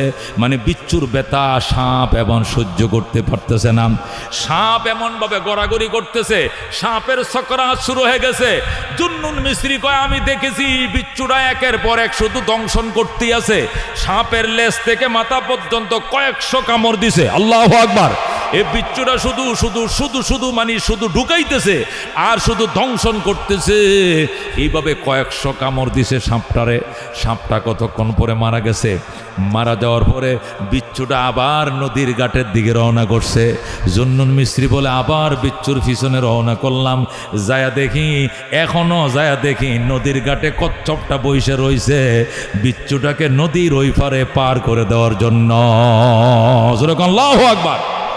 জুন্নুন মিস্ত্রি তখন আমি বুঝেছি এটা ছোট্ট পশুকে আল্লাহ এমনে বানায় নাই, এই মখলুকের এই মানুষের উপকারের জন্য আল্লাহ তারে বানাইছে। কতক্ষণ ঠিক কিনা? জুন্নুন মিস্ত্রি বলে আমি দেখি ওই বিচ্ছুটা সাপটাকে ধ্বংস করার পর আবার নদীর ঘাটে আইছে। আয়া দেখে কচ্ছপ এখানে বসে রয়েছে। কচ্ছপরে আল্লাহ টলার বানায়া বসায় রাখছে। তুই ওই পারে নিয়ে যাবি, আবার এই পারে পার করে দিবে। এই জন্য কচ্ছপ বসে রয়েছে, চলে যাওয়ার কোনো সাহস তার নাই। মালিক তারে বসায় রাখছে। এই কচ্ছপের পিঠে আবার ওই বিষে ওই বিচ্ছুটা বইছে। কচ্ছপ আবার বিচ্ছুরের নদীর ওই পারের দিকে রওনা করছে। জুন্নুন মিস্ত্রি কয় এখন আমি আর যাই না, আমি আবার গেলাম ওই গাছের নিচে। আবার যায়া ওই যুবকটারে গাছ আমি উঠাইলাম ঘুম থেকে। যে যুবকটা শুয়ে রয়েছে এই যুবকরে ঘুম থেকে উঠাইলাম। উঠায় বললাম যুবকরে ছায়া দেখ তোর পিছনে কি? কয় কি? কয় দেখ 7 লম্বা একটা সাপ, একটা ধারায় সাপ তোরে কামড়ায়া মারার জন্য এটা আইছিল। এইভাবে ফ্যান ধরে ধরছিল, তোরে কামড় দেওয়ার জন্য আইছিল সাপটা।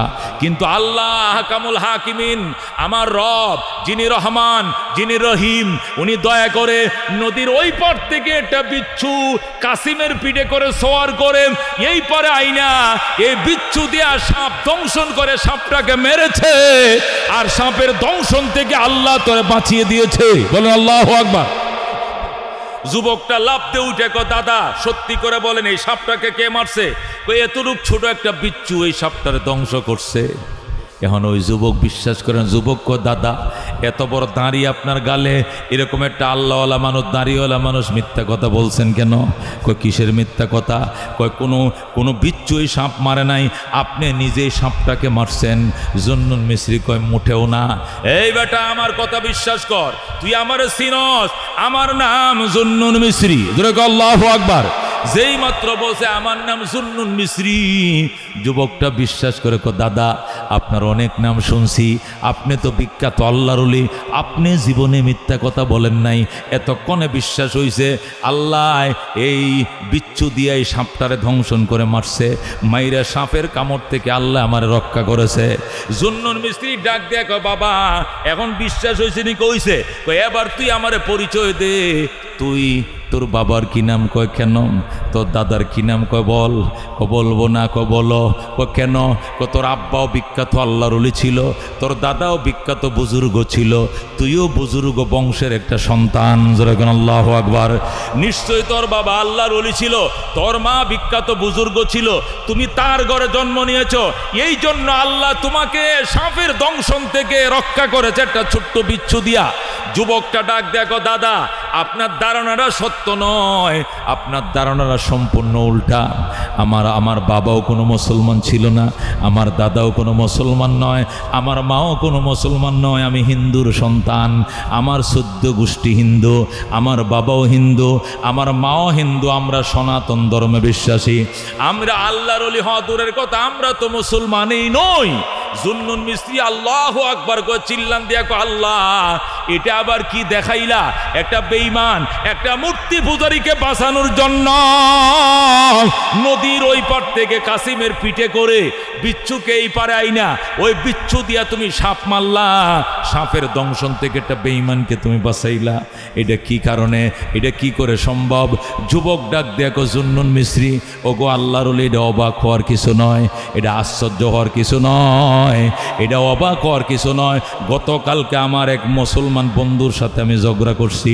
আমি কলেজে পড়ি, আমার এক সাথী আছে হিন্দু, আমার এক মুসলমান দুস্থ আছে, আমি হইলাম হিন্দু, আমার এক ক্লায়েন্ট আছে কলিক আছে, সে হইল মুসলিম। আমরা দুইজন এক মেসে থাকি। গতকালকে দুইজনে মিলে হোটেলে নাস্তা করতেছিলাম। ওই সময় মুসলমান বন্ধু বিসমিল্লাহির রহমানির রাহিম বলে সিঙ্গারাটা খাইতেছিল, আর আমি বিসমিল্লাহির রহমানির রাহিম বলি নাই। আমার বন্ধু কয় সিঙ্গারা খাইলে, সমোসা খাইলে, যে কোনো নাস্তা খানি ভাত খাইলে বিসমিল্লাহির রহমানির রহিম, রহমানুর রহিমের নামে খাইতে হয়। আমি বলছি আমি রহমানুর রহিম মানি না। তখন তার সাথে আমার ঝগড়া হয়েছে। সে বলছে রহমানুর রহিমের উসিলে আমরা বাঁচি, রহমান আমগরে বাঁচায়, রহমান আমাদেরকে রক্ষা করে। কিন্তু আমি ওই কথাটা তার বিশ্বাস না করে বাড়িতে চলে আইছি রাত্রিবেলায়। আইসা যখন ঘুমাইছি, সকালবেলা বাবাই বলছে গরুগুলো মাঠে দিয়ে আয়। আমি গরুগুলো মাঠে নিয়ে আই না। যখন গরু বাছুরগুলো ছেড়ে দিলাম একটু বিশ্রাম করার জন্য, যখন আমি গাছের নিচে শুইলাম, তখন আমার আল্লাহ রহমান উনি সাপ পাঠাইছে আমার দংশন করার জন্য, আর সাপের দংশন থেকে বাঁচানোর জন্য বিচ্ছু পাঠাইছে। আমার আল্লাহ যে রহমান, যেটা আমি আগে বিশ্বাস করি নাই, আমার মুসলমান ভাই বিশ্বাস করত, আমি হিন্দু বিশ্বাস করি নাই, আমাকে আল্লাহ বিশ্বাস করানোর জন্য আপনার মতো আল্লাহর ওলিকে সাক্ষী বানায়া ঘটনাটা ঘটাইছে, আর কিছু নয়। আল্লাহু আকবার। জুন্নুন মিস্ত্রি রহমতুল্লাহ আলাই কয়, যদি এইটাই হয় তোর বিশ্বাস, তাহলে তুই রহমান মানুষ নি কমানি, তাহলে কি করবি? কয় পড়ায় দেন আশহাদু আল্লাহ ইলাহা ইল্লাল্লাহু ওয়া আশহাদু আন্না মুহাম্মাদান আবদুহু ওয়া রাসূলুহু। ওই রাকাল সাথে সাথে কালমা পড়ে মুসলমান হয়ে যায়। বলে আল্লাহু আকবার। রাকালটা মুসলমান হয়ে রাত্রিবেলায় বাড়িতে গেছে। যাওয়ার পরে তার বাবা মারে ডাক দেয়, কয় বাবা এটা তোমার শেষবারের মতো দেখেলো সন্তান, শেষবারের মতো আদর করে দাও সন্তান। আজকে থেকে আমি কালমা পড়েছি, আমি মুসলমান হয়েছি, আমি রহমানের পরিচয় পাইছি, আমি রহমানের ছায়াতলে চলে গেছি, আমি দেব দেবতা ঠাকুর মন্দির মানি না। যেরকম আল্লাহু আকবার। দুস্থ ছেলেটা কালমা পড়ে মুসলমান হয়ে গেছে। ও দুস্থ তারে কয় রহমান। আজকে অনেক সময় আমরা বলি আল্লাহ গেছে কই? আল্লাহকে আমগো দোয়া কবুল করে না। আল্লাহ শুধু ওই আমগরে মায়ের খাওয়াইতেছে, আর ইহুদিদেরকে দামি দামি অস্ত্র দিতেছে। হিন্দুস্তানে মসজিদ সব ভেঙ্গে লাইতেছে, ইন্ডিয়ারা মাদ্রাসা সব ভেঙ্গে ফেলতেছে, ওয়াকফ বিল বাতিল করে হাজার হাজার হিন্দুকে মারতেছে। খোদায় কই? বলে কিনা? এর জবাব হলো আল্লাহ বলে আমি রহমান। এটা বিচারের জায়গা নয়, বিচার হবে পরকালে।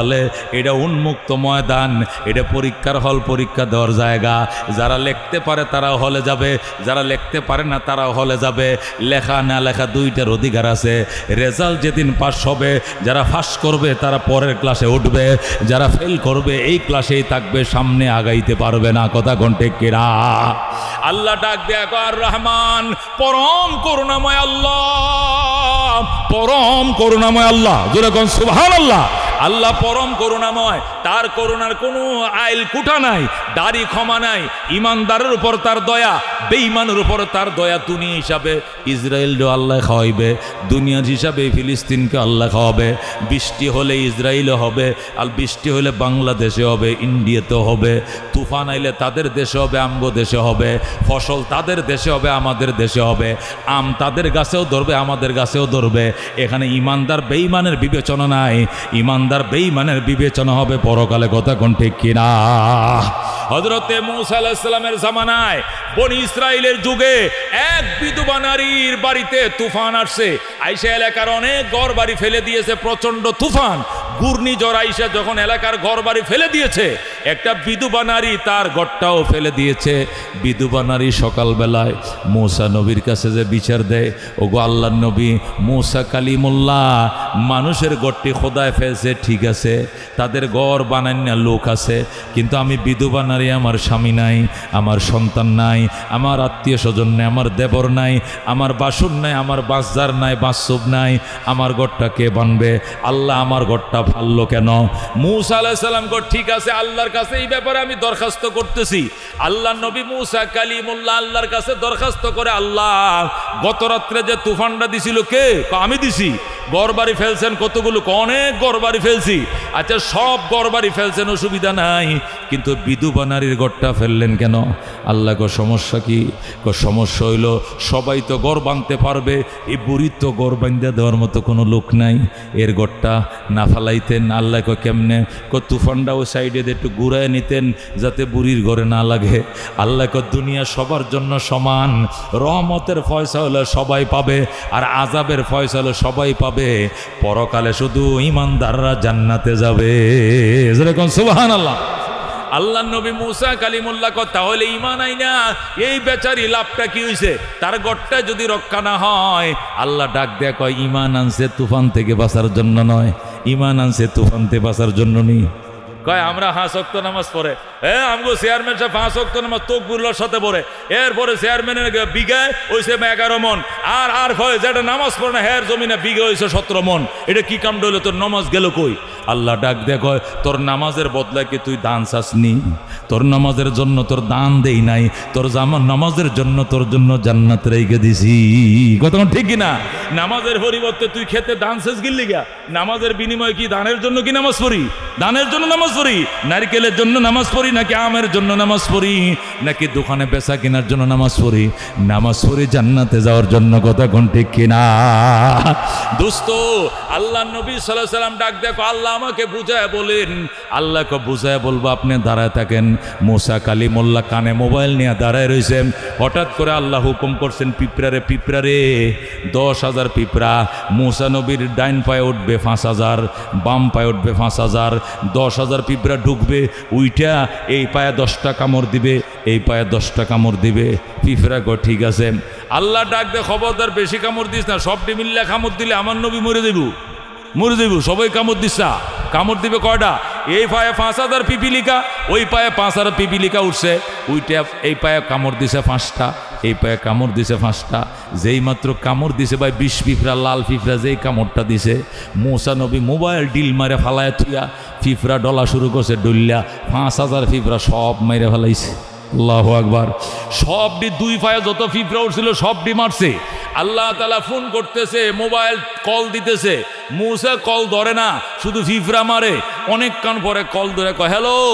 আল্লাহ কয় এতক্ষণ কল ধরেন নাই কেন? কয় পিঁপড়ায় কামড়াইছে, এই জন্য ধরতে পারি নাই, বিষের মতো কামড়াইছে জলে, এই জন্য এতক্ষণ পিঁপড়া মারছে গো আল্লাহ, ফোন ধরতে পারে না, মাফ করে দেন।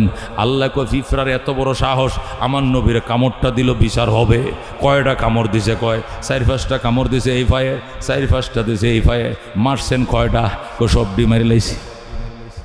সবটি মারবেন কেন? কামড় দিছে 5টা, মারবেন 5টা। কামড় দিছে 10টা, ডলা দিয়ে মারবেন 10টা। 10,000 পিঁপড়া সবটি মারলেন কেন? মূসা নবী কো আল্লাহ এতক্ষণে বুঝছি বুড়ির ঘরটা কেন ফেলাইছো। আল্লাহু আকবার। 5টা কামড় দিছে, ডলা ছুটে 5,000 যেমনে মারছি।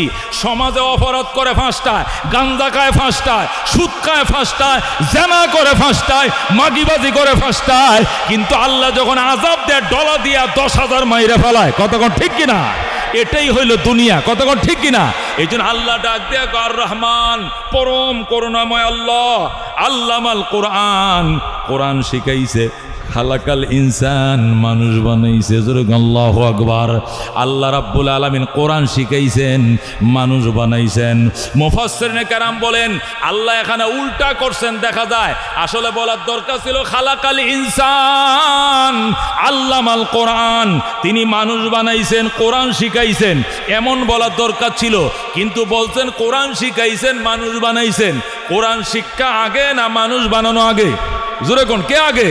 মানুষ বানানো আগে কোরআন শিক্ষা পড়ে, কিন্তু আল্লাহ কোরআন শিক্ষার কথা আনছে আগে। খালাকাল ইনসান আল্লামাল কোরআন, খালাকাল ইনসান, আল্লাহ কোরআন শিখাইছেন, মানুষ বানাইছেন। কোরআন শিক্ষার কথা আগে আনছেন, মানুষ বানানোর কথা পরে আনছেন। তার কারণ কি? মুফাসসিরিনে কেরাম বলেন কোরআন এমন একটা কিতাব, এটা ছাড়া কোনো মানুষ মানুষ হইতে পারে না। কথা কোন ঠিক কিনা? কোরআন ছাড়া কোনো মানুষ মানুষ হইতে পারে না। কোরআন যাদের ভিতরে নাই, ওই বেঈমান, ওই নেতানিয়াহু, এটা দেখতে দেখা যায় মানুষ, এটা জাহান্নামের কীট। কথা কোন ঠিক কিনা?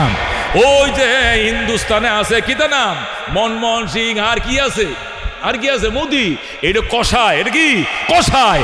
আল্লাহ কুত্তাও যদি আমাদের চোখের সামনে মারা যায়, গেউ গেউ করে কান্দে, কুকুরটাকে আমরা আগুন দিয়ে ফুরাইতে পারবো না। এটা কুত্তার বাচ্চা যদি পানিতে পড়ে যায়, সাতজনে যায় বাচ্চাটাকে উঠায়, জীবন রক্ষা করো। কথা কোন ঠিক কিনা? অথচ মানুষকে পাখির মতো গুলি করে মারছে। এই পাষাণ্ডদের হৃদয় একটু ঘামে না, কারণ এরা আসলে মানুষ না, এরা শিয়াল কুকুর জানোয়ারের চেয়েও খারাপ। ঠিক কিনা? আল্লাহ বলে ওয়ালাকাদ জারানা লি জাহান্নামা কাসীরাম মিনাল জিন্নি ওয়াল ইনস, আমি জাহান্নাম দেওয়ার জন্য অনেক জিন ইনসানকে বানাইছি। লাহুম কুলুবুন লা ইয়াফকাহুনা বিহা, এদেরকে আত্মা দিয়েছে, আত্মা দিয়ে তারা সত্য জিনিসটা অনুধাবন করে না।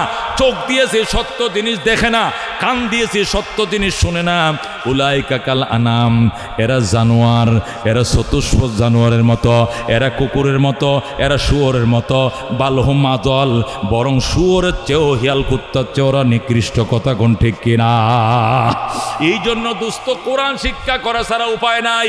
বাইতুল্লাহ শরীফের ইমাম শায়েখ সুদাইসি গাইনে তোমার জানাজা পড়াইলে তোমার গুনাহ মাফের গ্যারান্টি নাই, কিন্তু তোমার সন্তান যদি বলে কাতার সোজা করেন আল্লাহুম্মা গফিরলি হাইয়িনা ওয়া মাইয়িতিনা ওয়া শাহিদিনা ওয়া গায়বিনা ওয়া সগীরিনা ওয়া কাবীরিনা বলে যখন সন্তান ডাক মারবে, আল্লাহ বলবে বান্দা কান্দিস না, তোর বাবার লাশ মাটির উপরে থাকতেই আমি ক্ষমা করে দিলাম। যেরকম সুবহানাল্লাহ।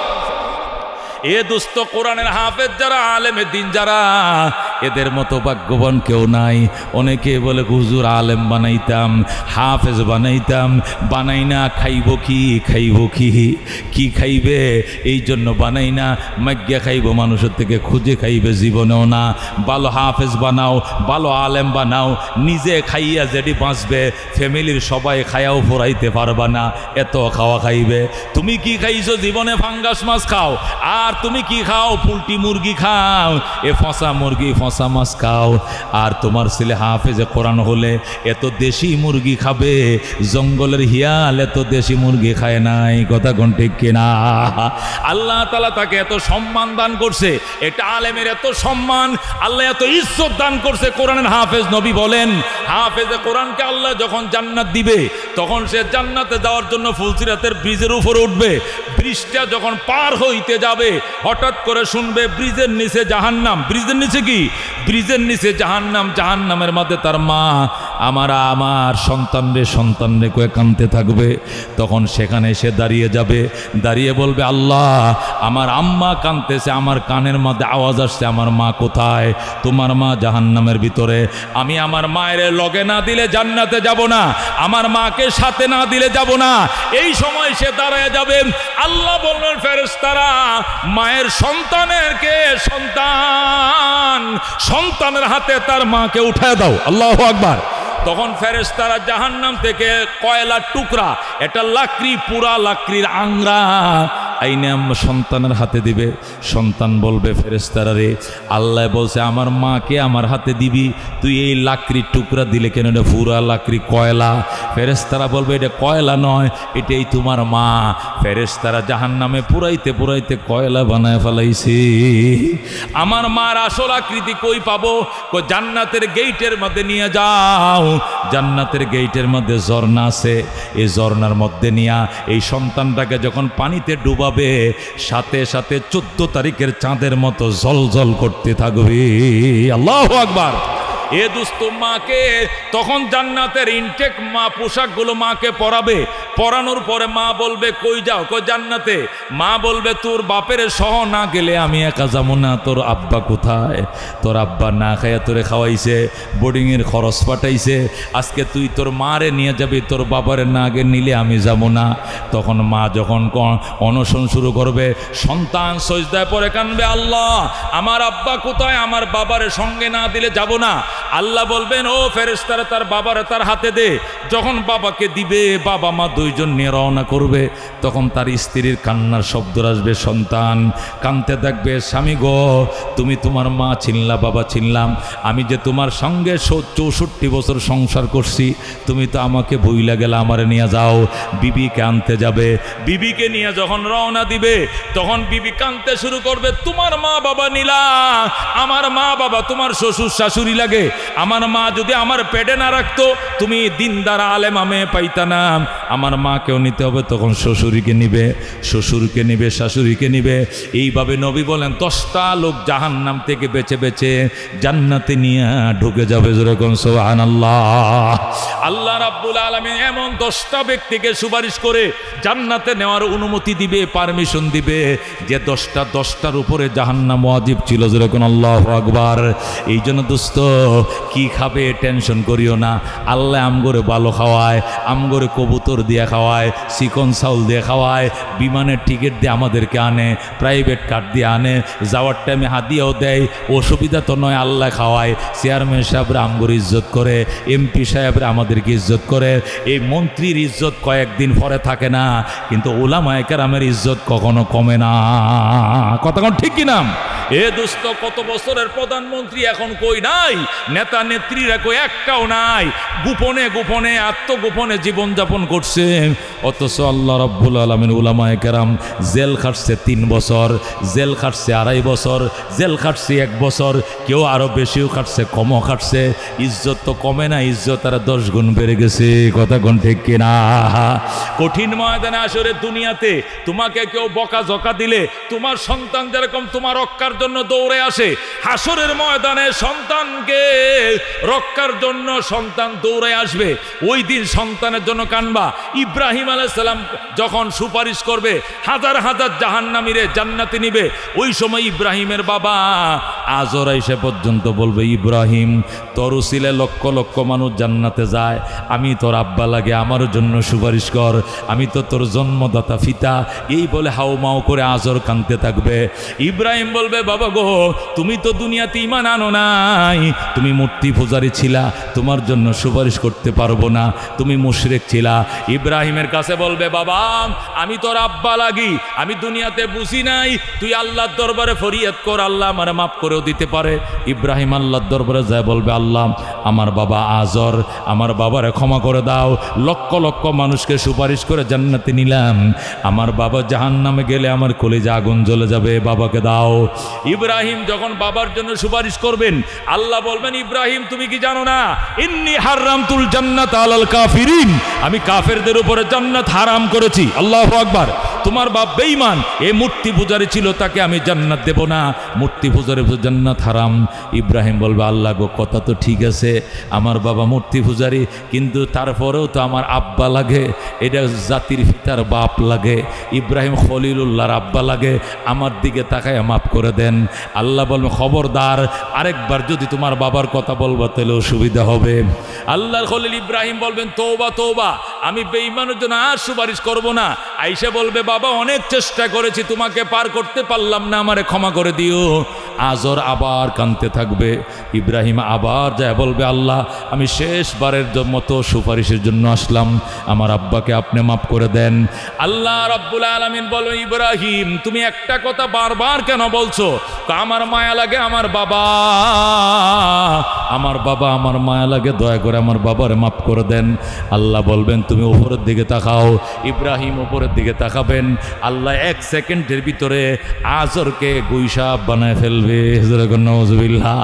গুইসাপ হাদিস শরীফে অর্থাৎ আনাস ইবনে মালিক থেকে বর্ণিত মিশকাত শরীফের হাদিস, সেকেন্ডের ভিতরে এই আজর, ইব্রাহিমের পিতা আজর গুইসাপ হয়ে যাবে, মরা গুইসাপ, গুইল হয়ে যাবে, গুইসাপ হয়ে যাবে মরা, পোকামাকড় উঠবে, দুর্গন্ধ এলাকায় দুর্গন্ধ হয়ে যাবে। হযরতে ইব্রাহিমকে আল্লাহ বলবেন এবার নিচের দিকে তাকাও। ইব্রাহিম নিচের দিকে তাকাইবেন, তাকায় দেখবেন একটা মরা গুইসাপ পড়ে রইছে। আল্লাহর খলিল বলেন, ইব্রাহিম বলবেন হে ফেরেশতারা মরা গুইসাপটা সরা, এটা জাহান্নামের আগুনে ফেল। ফেরেশতারা ফালতে দেরি করবে, হযরত ইব্রাহিম নিজের হাতে ধরে এই গুইসাপটারে জাহান্নামে ফেলে দিবে। নাউজুবিল্লাহ।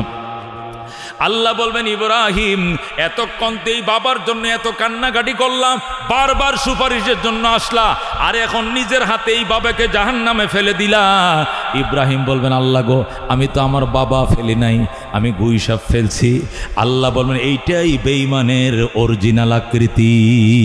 কথা কোন ঠিক কিনা? এই হাদিসটা এনে আল্লাহ নবী বুঝাইছেন উম্মত, সন্তান দুনিয়াতেও যেরকম আশা ভরসা করে বাপে, আমার সন্তানটা যদি ব্যারিস্টার হইতো, আমার ছেলেটা যদি ওসি হইতো, আমার ছেলেটাকে যদি এসপি বানাইতে পারতাম, আমার ছেলেটাকে যদি এমবিবিএস ডাক্তার বানাইতে পারতাম, আমার ছেলেটাকে যদি বিদেশ পাঠাইতে পারতাম, আমার জীবন ঘুরে যাইতো। দুনিয়াতে সন্তান নিয়ে যেরকম বাবায় স্বপ্ন দেখে, হাসরের ময়দানে সন্তান নিয়ে স্বপ্ন দেখবে, আরে আমার ছেলেটা যদি আইতো, আমার সুপারিশ করতো, ওই আমার ছেলে বলবে আপনার আমি চিনি না, হে আমার মেয়ে বলবে আপনারা চিনি না, সবাই অস্বীকার করবে। ওই সময় আলেমে দিন বলবে আঙ্কেল আপনি টেনশন করিয়েন না, আপনি এখানে দাঁড়ান, আপনার জন্য আল্লাহর দরবারে সুপারিশের জন্য সিজদায় পড়ে যাব। আল্লাহু আকবার। তখন উলামায়ে কেরাম সুপারিশে পড়বে, আল্লাহ গো তোমার বন্দারা তুমি মাফ করে দাও, তার 3টা ছেলে ছিল পরিচয় দেয় নাই, তার 4টা মেয়ে ছিল পরিচয় দেয় নাই, অসহায় দাঁড়িয়ে রয়েছে, আমি তার জন্য সিজদায় পড়েছি, আল্লাহ আমার সুপারিশ কবুল করে তোমার বন্দাকে জান্নাত দাও। আল্লাহ সাথে সাথে সুপারিশ কবুল করে জান্নাতের মেহমান বানাবেন। আল্লাহু আকবার। এই জন্য দুস্থ আলেমের বাবা কারা কারা হতে চাও হাত বাড়াও, লিল্লাহ তাকবীর। আলেমের বাবা হতে চাও ইনশাআল্লাহ, এমন দোয়া করব, এমন মুনাজাত করব, আল্লাহ যেন হাফেজের বাবা হওয়ার পর মৃত্যুবরণ করা যেরকম আমিন।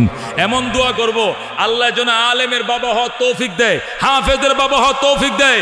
এই মুনাজাতে কারা কারা শরীক হতে রাজি আছেন হাত বাড়ান, লিল্লাহ তাকবীর। আল্লাহুম্মা আমিন। রব্বানা ইয়া রব্বানা মাফ করে দেন আপনি আমাদের গুনাহ।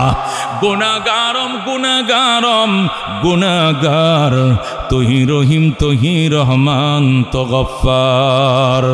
আলহামদুলিল্লাহিল্লাযী হাদানা লিহাযা ওয়া মা কুন্না লিনাহতাদিয়া লাউলা আন হাদানাল্লাহ। রব্বানা যালামনা আনফুসানা ওয়া ইল্লাম তাগফির লানা ওয়া তারহামনা লানাকুনান্না মিনাল খাসিরিন। রব্বানা ফাগফির লানা যুনুবানা ওয়া কাফির আন্না সাইয়্যাতিনা ওয়া তাওফানা মা'আল আবরার। রব্বিগফির লি ওয়া লিওয়ালিদাইয়া ওয়া লিল মুমিনিনা ইয়াওমা ইয়াকুমুল হিসাব। রব্বিরহামহুমা কামা রব্বায়ানি সগীরা। ইয়া আল্লাহ আপনার শাহী দরবারে হাত বাড়াইছি,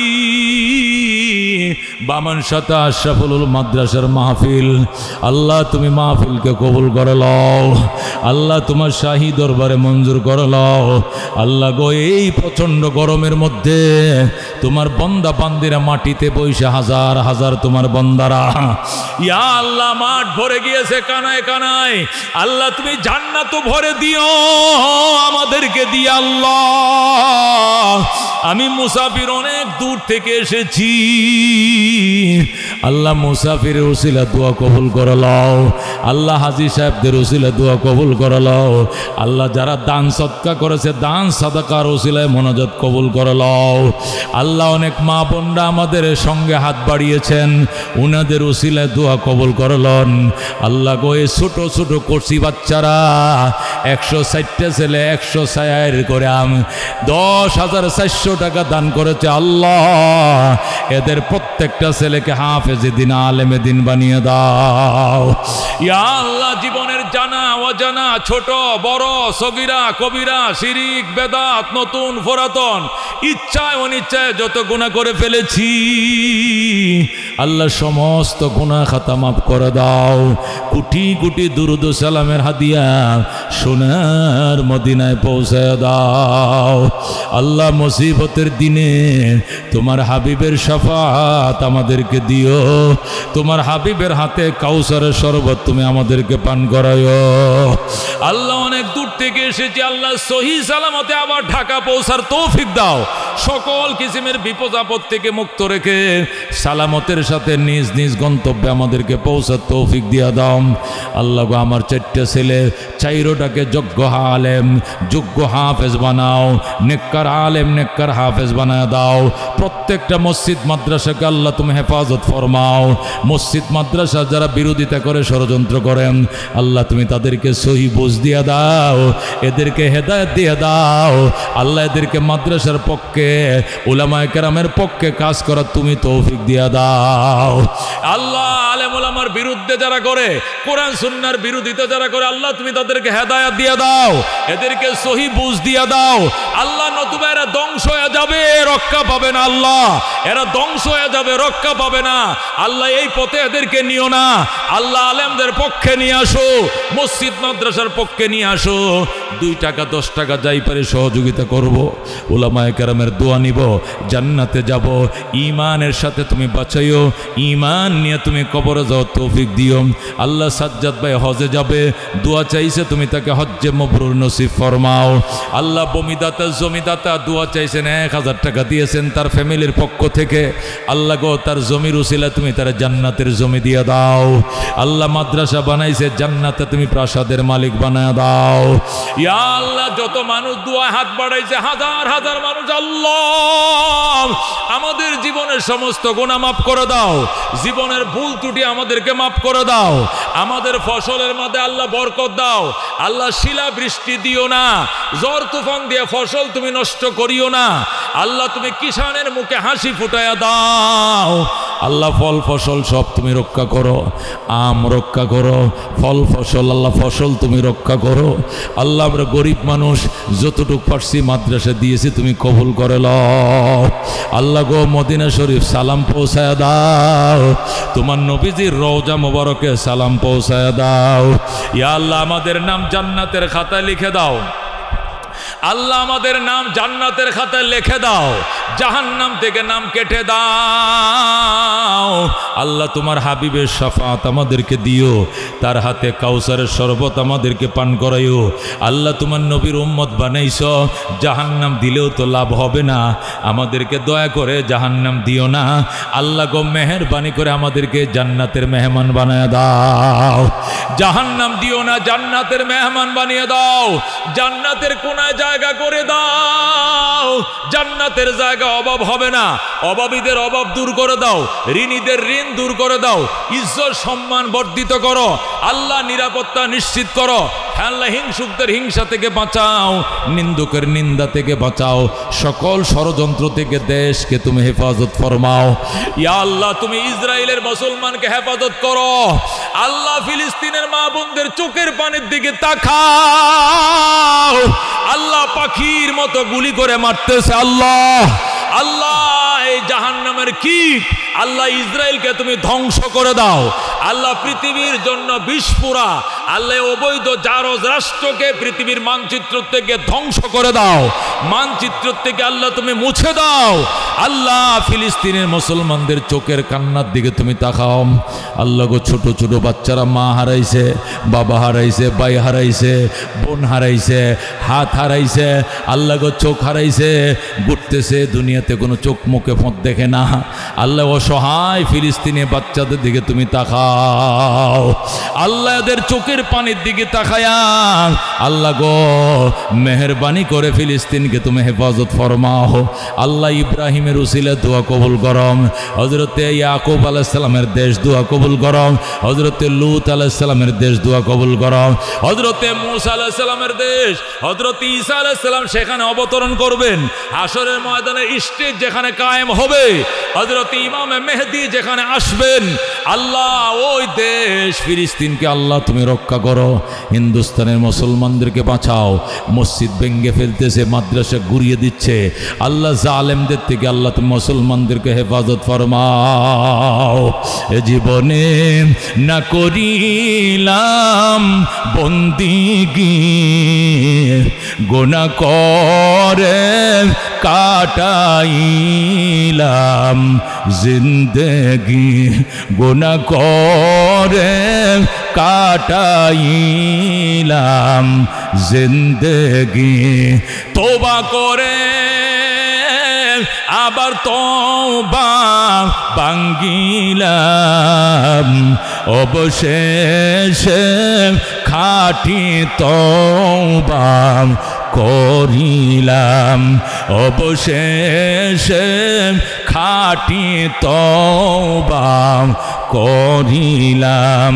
তুমি যদি মাপ না করো আল্লাহ বান্দারে, বলো তোমার বান্দা যাবে কার কাছে। তুমি যদি মাপ না করো আল্লাহ হাশরে, বলো তোমার বান্দার কি উপায় হবে। কবরে হাশর আরো আল্লাহ মিজানে পার করিয়া দিয়েন গো আল্লাহ নিজ গুণে। বাবা নাই যার মাও নাই যার সংসারে, দুঃখ কষ্ট দিও না গো কবরে। ইয়া আল্লাহ আমাদের সকলের মনের আশা পূরণ করে দাও। অনেকে বাচ্চার জন্য দোয়া চাইছে, পরীক্ষার জন্য দোয়া চাইছে, বিসিএস ক্যাডার জন্য দোয়া চাইছে, অনেকে পুলিশে চাকরি করবে সন্তান দোয়া চাইছে। আল্লাহ যে যে মকসদে দোয়া চাইছে মনের আশা পূরণ করে দাও। আমাদের চেয়ারম্যান সাহেব প্রত্যেকটা প্রোগ্রামে সভাপতিত্ব করে, আল্লাহ আমার ভাইয়ের হায়াত বাড়ায় দাও। আল্লাহ সুস্থ জীবন নসিব করো, তার মা বাবার জীবনের গুনাহ মাফ করো, আমাদের মা বাবার জীবনের গুনাহ মাফ করে দাও। মাদ্রাসা প্রতিষ্ঠা করছেন তাদেরকে কবুল করো, যারা এখনো কমিটিতে আছেন তাদেরকে মঞ্জুর করো।